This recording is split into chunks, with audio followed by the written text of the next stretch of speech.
itong interview ni Karen Davila kay Ombudsman Boying Rimulya na kung saan pinapaliwanag ni Ombudsman na the least that his office can do is to look for the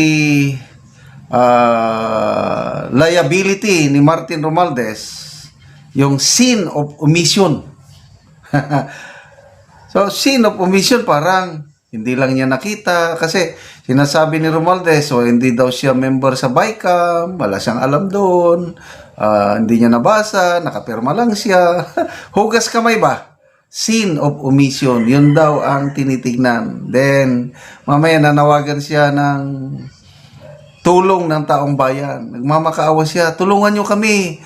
Mag-submit kayo ng mga ebidensya para ma-prosecute natin, mapakulong natin ang mga mastermind. Ay, nako.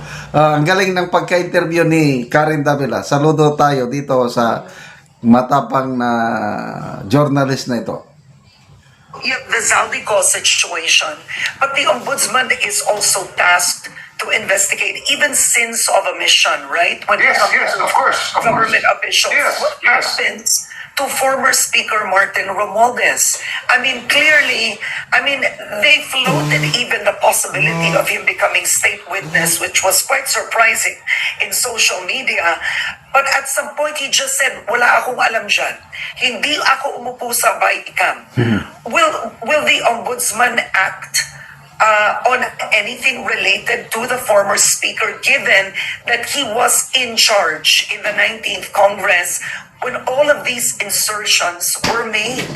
The least that we can do right now is to study liability for sins of omission. Sins of omission. But actively, we're looking for evidence. Everything will be based on evidence. We cannot pursue a case without any evidence. I think that that is the way the justice system should work. That's why evidence gathering is so critical here. And we will get there. We are studying the legal theory behind sins of omission, negligence, and then negligence itself has never been legislated, the justice system has never gotten a ₱1 billion reward or a ₱1 billion fine on negligence. This might be the first time. It just might be the first time. Dali ₱1 billion fine for negligence. Baka first time daw mangyari. Ano? Pamultahin mo lang ng ₱1 billion, tama na? Ay nako. Papayag ba kayo doon? ₱1 billion fine. Ako, hindi ako papayag. Dapat kulong. No less than kulong. Wala na. Para maramdaman nila yung hinaing o yung galit ng taong bayan, dapat makulong itong mga mastermind na ito. Kaya hindi, multa-multa lang kahit ilang bilyong piso, hindi pwede. Because how do you assure the public? You did say that you will not use it to weaponize, right, the office. But you have criticisms coming already, going against this administration, saying that in the end, hindi naman pala totoo yung walang sasantuhin, kahit kamag-anak, kahit kaalyado. You have criticisms, fears, that in the end, this administration will protect, at the end of the day, the former speaker as he is related to the president. Ano nga yan? Dapat yan i-gather nila ng evidence nila, tapos iharap nila sa amin. Tulungan nila kami. Yeah. I need people to help. We should be helping the ombudsman. Yun ang tingin ko lang, kasi hindi rin mo magaling kumuha ng ebidensya. But if you have it and you can give it to us, we will use it. I promise you. We will not throw away anything of value that can be used in the prosecution of cases.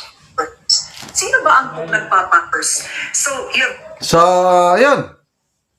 Humihingi ng tulong sa atin ang ombudsman. Anong may bibigyan nating ebidensya? Wala na. Nasira na. Bago pa umalis sa opisina, meron daw, doon? Shredding machine. Tapos, tayo pa ang pahanapin ng ebidensya. Ano kayo? Okay, so, may tiwala pa ba tayo Basta ako, personal opinion ko lang ito, wala na tayong aasahan dito. Kasi, doon mo na lang, tingnan mo kay Saldico. Ang susi kay Saldico, pag hindi magsalita si Saldico, wala na. Ligtas na. Eh bakit ayaw nilang i-cancel ang kanyang passport? Yun lang. Kasimple as that. Maniwala ko, pag talagang ang administrasyong ito, gipitin nila ng husto si Saldico, kagaya ng ginawa nila kay ex-Congressman Tevez, kagaya ng ginawa nila kay Alice Go, kagaya ng ginawa nila kay Pastor Kibuloy, kagaya ng ginawa nila sa ating Tatay Digong, pag ganon ang treatment nila dito sa mga nasasakdal o inaakusahan, pwede. Kaya lang sa ngayon, wala eh. Mahina ang dating. Magbasa tayo sa mga comments. Nelson Kawili, style mo, boying, bulok, drama to the max. Adrian Pascual, a few hours later, sunog dahil sa kuryente sa dating kaso ni Senator Villanueva. Yun ang focus nila ngayon, kaso ni Senator Villanueva. Nawawala na kay Romualdez eh. Rec Medina, you can always bend the law, sir, di ba?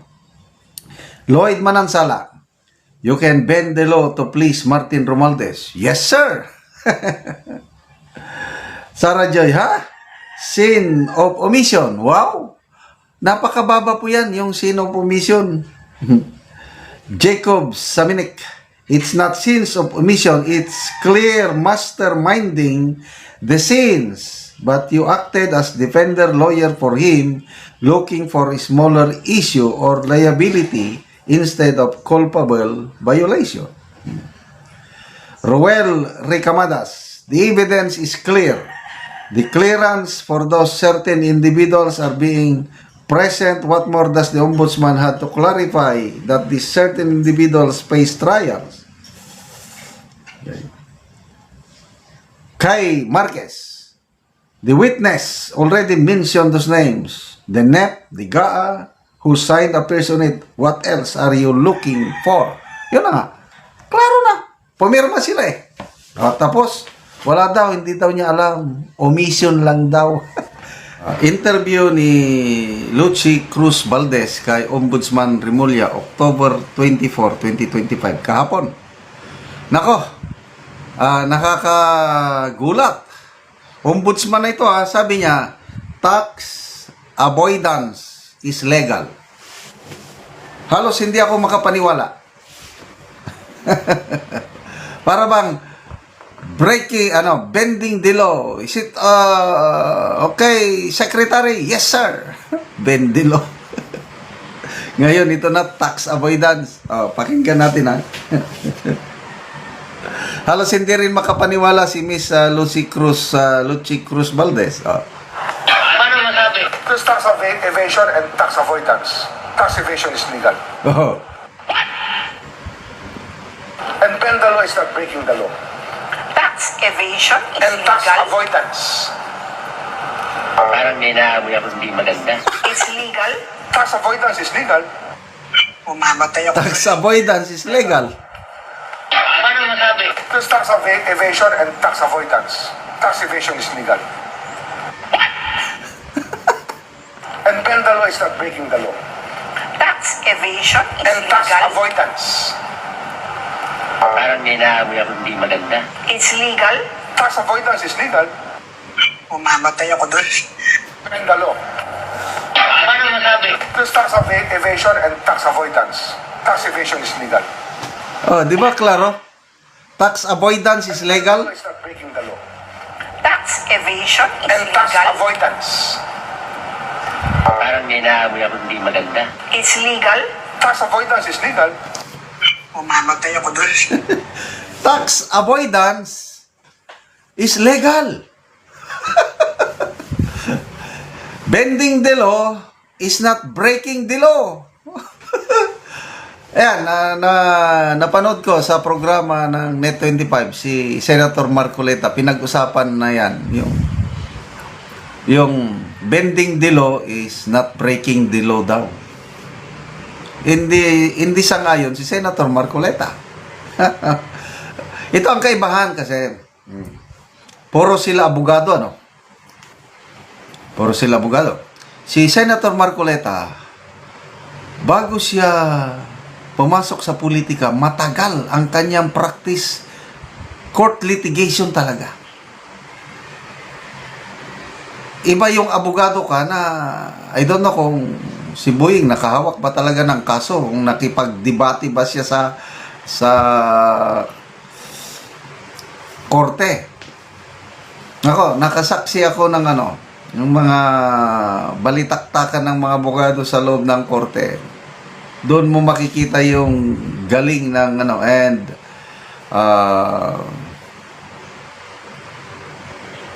kawawa ang ating mga piskal, hindi sa pag-ano ng mga piskal ang daming kasong hinahawakan ng mga piskal, patong-patong.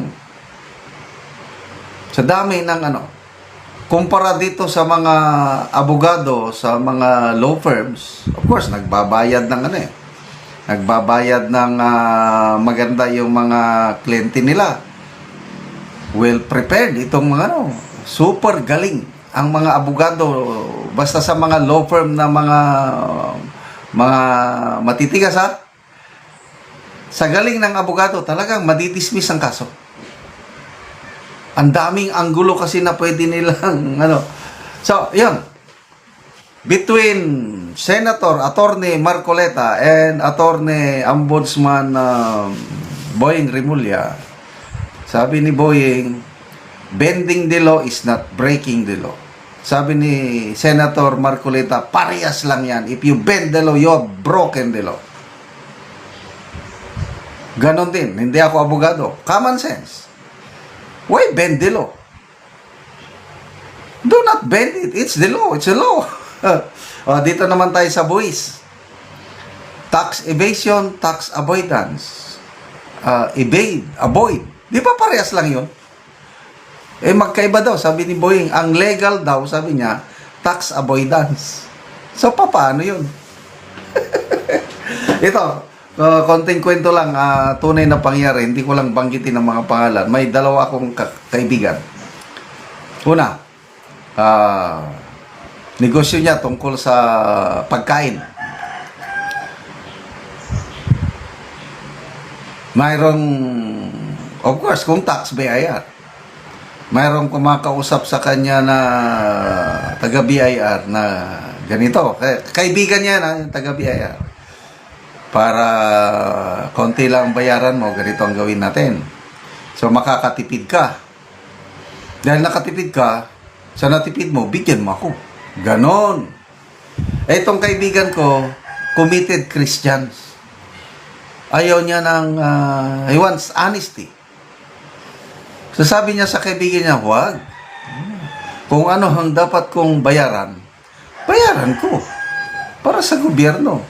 Dahil kaibigan kita, sige, magbayad ako ng eksakto, kailang bigyan pa rin kita. Ganon. Bilib ako sa kaibigan ko na yun. Kaya, nagprosper ang negosyo niya kasi nga, very honest siya. Ayaw niyang manlimbong kung sa Bisaya. Itong isa naman, mas mayaman itong isa, malaking tax para sa gobyerno ang maibibigay niya kasi malaki yung negosyo. Malaki, hindi na pagkain, ba't hindi ko babanggitin. Kinakausap na siya. LGU, BIR, marami kong makausap. Dahil devoted Christian din itong isa. Kasi in-offeran pala yan yung mga percentages. May 1%, na 2%, 3%, mga ganon.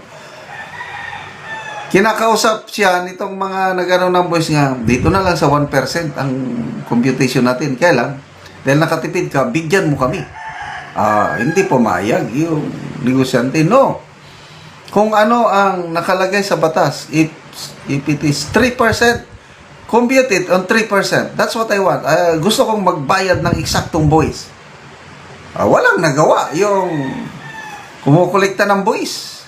Kasi ayaw niya ng yung ganong usapan na ipababa para may ganon ang nangyayari sa ating pagbubuwis. So, ito ba yung tax tax avoidance, legal.